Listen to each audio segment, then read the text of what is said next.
अचानक से आप पे लाठियां क्यों चल गई? हम लोग बीपीएससी दफ्तर जा रहे थे हाथ जोड़ के आयोग से रिक्वेस्ट करने की आयोग हमारी बात माने और री एग्जाम कराए। आयोग ने उपद्रवी समझकर क्या हम लोग अत्याचारी हैं, अत्याचार करने आतंकवादी हैं हम लोग कि हम लोग पे लाठी बरसाए जाते? कब तक लाठी खाते रहेंगे हम लोग? आपने तो कहा बेटी बचाओ बेटी पढ़ाओ, यहाँ बेटी को लाठी लेकर पूरा बेरहमी से पिटवा रहे, वो भी जेंट्स पुलिस के साथ। महिला पुलिस नहीं थी, जेंट्स पुलिस। हाँ, जेंट्स पुलिस ने बेरहमी से पीटा, इतना पीटा कि मैं बेहोश हो गई। कल 8वें दिन हम लोग बीपीएससी ऑफिस को अप्रोच के 7 दिन से तो यहाँ गर्दनी बाग में सब कुछ शांतिपूर्वक ही चल रहा था और एक बच्चे का सुसाइड हो जाता, एक बच्चा सुसाइड कमिट कर लेता, उसके बाद क्या हमारी यही मानसिकता है कि हमारा यही दायित्व है कि हम बस चुपचाप बैठे रहेंगे यहाँ पे बस हम लोग अप्रोच भी नहीं करेंगे? आप तो खुद चल के आ नहीं रहे। कितने लोगों को चोट लगी? चोट तो बहुतों को आई है, क्योंकि उन लोगों ने जिस तरीके से मारा है ऐसे लग रहा था कि भेड़ियों बकरी को मार रहे हैं दौरा दौरा करके। जानवरों की तरफ पीटा है। जी, अब ना ही किसी के पास वेपन्स था, ना ही किसी के पास आर्म्स था, तो अब कैसे ये मतलब डायरेक्ट मतलब कि अपने मन से ये लाठी चार्ज कहाँ का ये नियम है? आप लोग पे आरोप लगाया जा रहा है कि आप लोगों ने तोड़फोड़ की। ऐसा कुछ नहीं है, वो जानबूझ करके मीडिया के द्वारा फैलाया जा रहा है। मे बी वो गवर्नमेंट प्रो दिखाना चाह रहे हैं कि यहाँ से मतलब हम लोग उठ के चले जाए इस चीज़ को वीकेंड करने के लिए। महिलाओं पे भी लाठीचार्ज की गई? जी, महिलाओं पे भी लाठीचार्ज हुआ है और जो मेल फोर्स है उनकी तरफ से जो है महिलाओं पे लाठीचार्ज हुआ। बहुत बुरी तरह से उन लोगों ने मेरी एक महिला जो मित्र हैं उनकी पिटाई करी है और उनको गंभीर चोटें लगी हैं। डर नहीं लगता है? क्यों डरेंगे? हाँ। अपना मांग लेकर रहेंगे, लड़कर लेंगे। पटना के गर्दनी बाग में करीब 9 दिनों से जो है बीपीएससी अभ्यर्थियों का जो है यहाँ पे प्रोटेस्ट जारी है। कल बीपीएससी ऑफिस का घेराव करने भी पहुंचे थे, लेकिन पुलिस ने जो है ताबड़तोड़ लाठीचार्ज कर दिया। हमारे साथ यहाँ पे कुछ स्टूडेंट्स हैं, इनसे बातचीत करेंगे। क्या नाम हुआ? पल्लवी जोशी। आप लोग कल गई थी बीपीएससी ऑफिस का घेराव करने, तो आप पे लाठियाँ चली? जी। हाँ। तो मतलब हम लोग तो बस एक रिक्वेस्ट करने गए थे कि हम लोग को एक डेलीगेशन टीम वहाँ पे आ जाए, press conference live press conference करवा दिया जाए, बात करवा दी जाए। लेकिन वहाँ पे मतलब सब हम लोग बच्चे लोग और मतलब जो हमारे 1-2 सर भी थे, सब हम लोग हाथ जोड़ करके नॉर्मली बैठे हुए थे और पुलिस जो है वहाँ पे डायरेक्ट लाठी चार्ज स्टार्ट कर दी। ना ही हम लोग को ऑफिस तक पहुँचने दी और वो लोग वहाँ से मतलब भेड़ बकरियों की तरह खदेड़ते हुए, मारते हुए, दौड़ाते हुए वो लोग वापस हम लोगों को गर्दनी भाग भेजते। आप लोग शांतिपूर्ण तरीके से हाथ जोड़े बैठे हुए थे? जी, फिर भी लाठियाँ चली? लाठियाँ ये नॉर्मलाइजेशन का जो प्रोटेस्ट हुआ है उस टाइम में भी ऐसे ही ये लोग किए हैं और कल जब हम लोग ये चीज़ किए हैं, क्योंकि हम लोग 8 दिन से लगभग बैठ रहे हैं, हम लोग रिक्वेस्ट के तौर पे यहाँ पे शिक्षा सत्याग्रह के तौर पे बैठ रहे हैं कि कुछ भी ऐसा नॉन वायलेंस चीज़ नहीं करना है। बट हम लोग वेट करते करते अब हम लोग सोचे कि कुछ भी सरकार एक्शन नहीं ले रही, तो हम लोग सोचे कि ये सेकेंड ऑप्शन हम लोग वहाँ पे जाके एक बार बात करने का मतलब ये चीज़ हम लोग बस एक चांस मिले।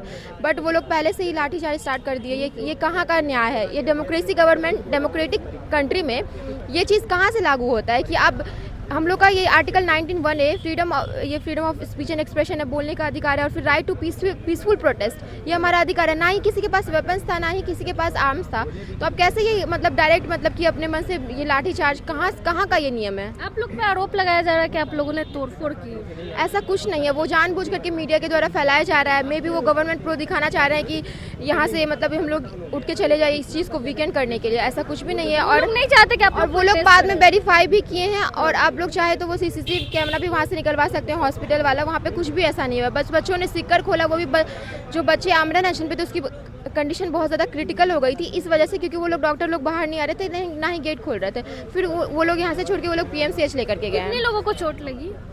चोट तो बहुतों को आई है, क्योंकि उन लोगों ने जिस तरीके से मारा है ऐसे लग रहा था कि भेड़ियों बकरी को मार रहे हैं दौरा दौरा करके। जानवरों की तरफ पीटा है? जी, आप वो तो सारा वीडियोस वगैरह हर जगह पे दिखाया जा रहा है कि किस तरीके से वो लोग मारे हैं, हाथ जोड़ के बैठे हुए थे, ना ही कुछ हम लोग के पास आर्म्स था, वेपन्स था, और डायरेक्टली ये लोग लाठी चार्ज कर रहे हैं। चलिए, और भी है यहाँ पे छात्र। क्या नाम हुआ?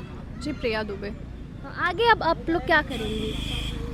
देखिए, आज जो हमारे जो सर हैं रोहित सर को कल डिटेन कर लिया गया है। आज उनको जो है सिविल कोर्ट में प्रेजेंट किया जाएगा मजिस्ट्रेट के सामने। तो अभी तो वो प्रोसीजर कंटिन्यूड है और जो हमारी मांग अभी कुछ ऐसा एक्शन स्ट्रिक्ट एक्शन तो नहीं लिया गया है। अभी भी हम लोग अपने जो डिमांड्स है उसी पे अड़े हुए हैं। मतलब आप लोग यहीं रहेंगी, धरना देंगी या खत्म करने वाली हैं? नहीं, अभी तो जब तक चीज़ें फाइनलाइज नहीं होगी तब तक ये ख़त्म नहीं होगा, ये तो चलता ही रहेगा। महिलाओं पे भी लाठीचार्ज की गई? जी, महिलाओं पे भी लाठीचार्ज हुआ है और जो मेल फोर्स हैं, जो पुलिस फोर्स है उनकी तरफ से जो है महिलाओं पे लाठीचार्ज हुआ। बहुत बुरी तरह से उन लोगों ने मेरी एक महिला जो मित्र हैं उनकी पिटाई करी है और उनको गंभीर चोटें लगी हैं। मतलब जो पुरुष है उनके द्वारा महिलाओं को पीटा गया? जी, जो पुलिस बल है उनके द्वारा महिला जो एक विद्यार्थी थी उनको गंभीर चोटें लगी, उनके ऊपर लाठीचार्ज किया गया है। बीपीएससी ऑफिस का घेराव करने पहुंची थी, शांतिपूर्ण तरीके से था या उग्र था? वो तो मीडिया, देखिए उस टाइम की जो कवरेज है आप देखिए, मीडिया कवरेज में सारी चीज़ें उपस्थित है कि कैसे हम लोग बहुत विनम्रतापूर्वक सारे जो अभ्यर्थी वहाँ पहुँचे, सभी लोग हाथ जोड़ के पहुँचे थे, किसी के पास कोई आर्म्स एंड वेपन्स नहीं था। और आप खुद सोचिए, कल हम लोग कई दिनों से ये आंदोलन चल रहा है, ये हमारा जो है आज 9वां दिन है, कल 8वें दिन हम लोग बीपीएससी ऑफिस को अप्रोच किए। 7 दिन से तो यहाँ गर्दनी बाग में सब कुछ शांतिपूर्वक ही चल रहा था, और एक बच्चे का सुसाइड हो जाता, एक बच्चा सुसाइड कमिट कर लेता, उसके बाद क्या हमारी यही मानसिकता है कि हमारा यही दायित्व है कि हम बस चुपचाप बैठे रहेंगे यहाँ पे बस हम लोग अप्रोच भी नहीं करेंगे? आप तो खुद चल के आ नहीं रहे। और उस बच्चे का टैग भी यही कि वो बीपीएससी स्टूडेंट था, वो बीपीएससी का एग्जाम दिया था 17th बीपीएससी का, और उसके बाद वो बहुत ज़्यादा डिप्रेशन में था क्योंकि पेपर कैंसिल हो गया था एक सेंटर का। और जो बाकी जगह जो बच्चे प्रोटेस्ट कर रहे थे वो भी उसी में सम्मिलित था, वो भी उसी प्रोटेस्ट के सपोर्ट में था कि हाँ ये बहुत सारी मिसमैनेजमेंट हो रही है, ऐसा नहीं होना चाहिए। फिर वो बच्चा डिप्रेशन में जाकर के सुसाइड कमिट कर रहा है। तो हम लोग जो है, हम लोग उसकी जो समस्या है, उसकी जो प्रॉब्लम्स है, उससे बहुत ज़्यादा रिलेट कर पा रहे हैं। तो अगर हम लोग नहीं जाएंगे, वैसे तो आप लोग तो जा नहीं रहे, हम लोग तो कम से कम जाएंगे ना, हम लोग तो जाएंगे ही। तो बस उसको हम लोग बस यही प्रेजेंट करने के लिए बहुत ही शांतिपूर्वक, बहुत पोलाइटली हम लोग बीपीएससी ऑफिस को अप्रोच किए थे। और जैसे ही सारे अभ्यर्थी वहाँ अप्रोच किए, तुरंत उनके ऊपर लाठीचार्ज हो गया, और इतनी बुरी तरह से हमारे जो अभ्यर्थी वो घायल हुए हैं, इतनी गंभीर चोटें उनको लगी हैं।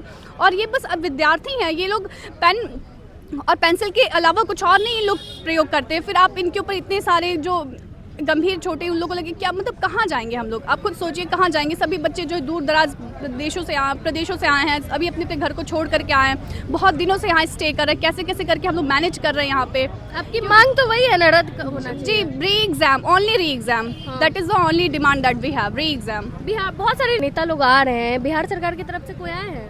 बिहार सरकार की तरफ से कोई अभी, उन लोग के अंदर ही अंदर तो बातें चली रही हैं सब चीज़, लेकिन कोई ऐसा स्ट्रिक्ट जो हमारी जो मांगे एग्जैक्टली वो लोग वो नहीं फुलफिल करना चाह रहे हैं। क्या मांगे एक बार बता दीजिए फिर से। वही री एग्जाम हमारा मांग है, क्योंकि देयर इज एक एग्जाम है तो एक paper, 1 day shift, exam for everybody, बस री एग्जाम होना चाहिए, सबका री एग्जाम। आप बस ऐसा नहीं कर सकते कि एक सेंटर का एग्जाम कैंसिल करके बस आप वहीं पर री एग्जाम कराएंगे, सारे सेंटर्स के साथ आपको री एग्जाम कराना पड़ेगा। देखिए हमारे साथ वो छात्रा भी हैं जिन पे लाठियाँ चली हैं, क्या नाम हुआ? खुशबू सिंह।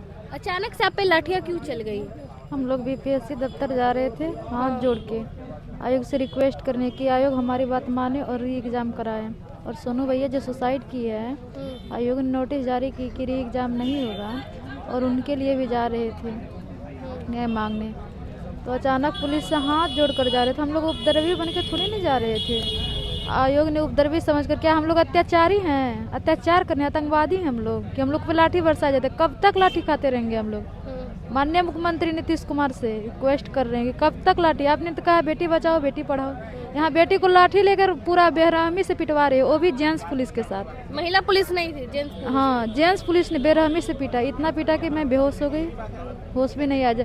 मैं हॉस्पिटल में गई, एडमिट हुई, मेडिसिन वगैरह ली, इसके बाद हमको होश आया। तो इतनी लाठियाँ पड़ी, हॉस्पिटल गई, पूरा पैर में चोट लगा हुआ, फिर भी आप दोबारा यहाँ आ गई? हाँ आए, री डर एग्जाम। नहीं लगता है? क्यों डरेंगे? हाँ। अपना मांग लेकर रहेंगे, लड़कर लेंगे। कितना भी लाठी चले, कुछ भी हो। लाठी चला, फिर भी अभी कैसी स्थिति में चल नहीं पा रहे हैं, लेकिन फिर भी आ गए हैं। क्या मुख्यमंत्री से अनुरोध है कि हम लोग को न्याय मिले जल्द से जल्द और री एग्जाम करवाए। तीसरी बार लाठियाँ चली है ना? हाँ, तीसरी बार। हमको फर्स्ट बार भी लाठियाँ चली थी जब हम गए थे वो करने, क्या बोलते हैं, नॉर्मलाइजेशन के विरोध में, तो उसी पुलिस ने हमको लाठी मारा था।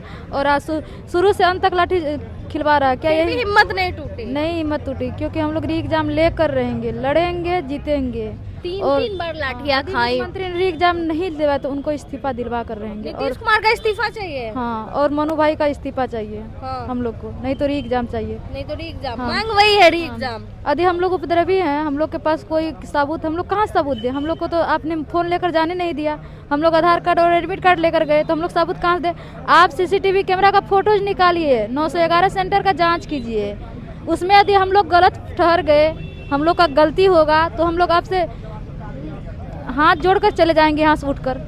नीतीश कुमार से क्या गए? 3 बार तो लाठियाँ चली, लेकिन अभी तक सरकार की नींद नहीं खुली। नहीं खुली है। तो आगे क्या करेंगे आप लोग? वही बोले कि हम लोग यदि हार गए तो हम लोग उठकर चले जाएंगे, हम लोग का गलती होगा तो, वरना नहीं, आपकी गलती होगी तो नीतीश कुमार को इस्तीफा देना होगा। एक और स्टूडेंट ने जो है सुसाइड भी कर लिया। हाँ, सोनू भैया, और मनु को भी इस्तीफा देना होगा यदि हम लोग जीत गए तो, और री एग्जाम भी कराना होगा। अच्छा, सोनू जो थे वो डिप्रेशन में थे? हाँ, क्योंकि जो पढ़ाया गया वो पूछा नहीं गया। क्या यही क्वेश्चन पूछा जाता है? ये क्वेश्चन क्वेश्चन का यही लेवल है, बीपीएससी का क्वेश्चन का लेवल है। बिहार विधानसभा की सबको सवाल पूछा गया था। ऐसा सवाल सब आता है क्या? यही क्वेश्चन का लेवल है, यही होना चाहिए। तो हम लोग क्यों पढ़ रहे हैं जब यही पूछे? तो उससे अच्छा सीट निकालो, बेच दो। मुख्यमंत्री का बेटा ही मुख्यमंत्री बनेगा, डीएम का बेटा ही डीएम बनेगा, किसान का बेटा अपना ठेला लगाए। चोट लगी है लेकिन हिम्मत नहीं टूटी, बैठे रहेंगे। हाँ, यहीं बैठे रहेंगे जब तक री एग्जाम नहीं होगी, तब तक यहीं बैठे रहेंगे। चलिए, हिम्मत नहीं हारी है, कितनी भी लाठियां चले, कुछ भी हो, री एग्जाम करवा के रहेंगे। अपनी मांग को पूरी करवाने के लिए जो है बीपीएससी स्टूडेंट गर्दनी बाग में 9 दिनों से जो है बैठे हुए हैं। आप क्या कुछ सोचते हैं इस पूरे मामले को लेकर? अपनी राय कमेंट बॉक्स में जरूर दें। धन्यवाद।